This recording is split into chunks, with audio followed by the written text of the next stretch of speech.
what's lacking here is the ability to have a big piece. Right.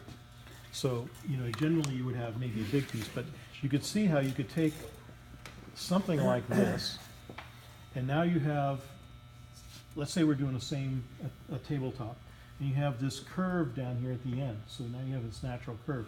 And this, you now made your parquetry come and follow kind of around in a continuous arc, and you maybe capture it off like that. And if you had some kind of thing going on here in the center, then you can, you know, maybe start playing with this guy. Jeff is actually really good at this. I think it comes from his years of drinking scotch.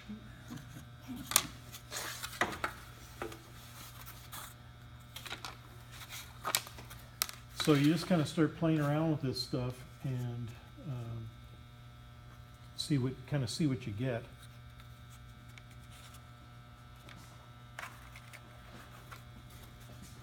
No, okay. And it just you have to kind of, you know, really putz with it, play with it, and do all sorts of different things. But it can be a pretty interesting exercise. And maybe in here you might have a book match or something of that sort. I have the pictures of the one that Jeff did. Thank you. Let's do that one, because This that one, is- this was the same sort of thing. She had all sorts of seeds and stems of, This is the way they marked it in class for me. Jeff arranged them. It was just a whole bunch of random pieces that I had, and they did this and played with it. it was And about let me just show you. 15, 20 minutes worth of And- putzing with. Oops, and this is it when it was finished.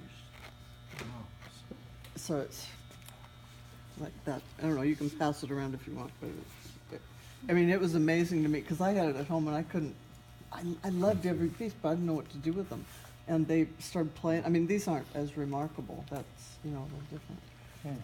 But- Well, feel free to come up with a pattern with that. But up there. that maple, that's gonna be just gorgeous, you know, if you can. So it's kind of a fun little exercise, that if you have, in Heather's case, a bunch of cutoffs, in Kathleen's case, she's got two planks of similar material.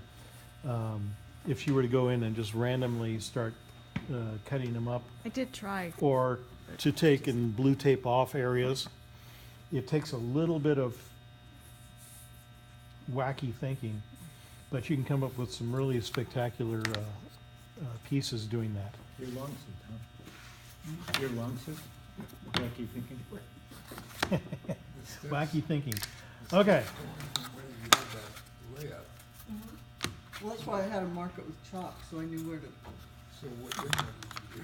I took them home and, you know, fit them and cut each piece and glued it, and then did the next one, I took a picture of the way that Jeff had it laid out here, so I knew what I wanted. So do you, with parquetry, do you glue piece by piece? Yeah, Yeah. well, that's what I did, yeah, I don't know. I've Yeah, never and what done it you- before. that's exactly what you do, and And then I could you'll- show you the piece I put on the back of it. Isn't that amazing? Yeah, what is this for? What does this become? Is this Oh, it, some well, kind of cutoff that would be parquetry? yes. I cannot find the back. Didn't fit for me with my perception. This is the back, and so Yeah, it's but a it's framed really piece. sort of That's the It piece actually that I was put on the elegant back of it. simplicity. It actually was even Framed more, pieces like hanging it was on the even wall? more so Yeah, actually, somebody wanted some of that, his and they pieces did were it just in this kind of phenomenal. Nice. And very simple, very, very quiet, very calm-looking Take those. pieces. way. That's the back. Nice job on the tape. How do you make, how do you make parquetry simple and quiet? I mean, the wood, obviously. Okay, this is the Kathleen, first step. Yeah, you took a picture of that poster. Got it? yeah, but I have to clear everything Okay, off between and- classes, so I have enough memory on my And camera this for is your the- videos. This is the finished just looked. piece. Your bureau that has the inlay, Yes. I guess, would fit that description. Yeah. Yeah.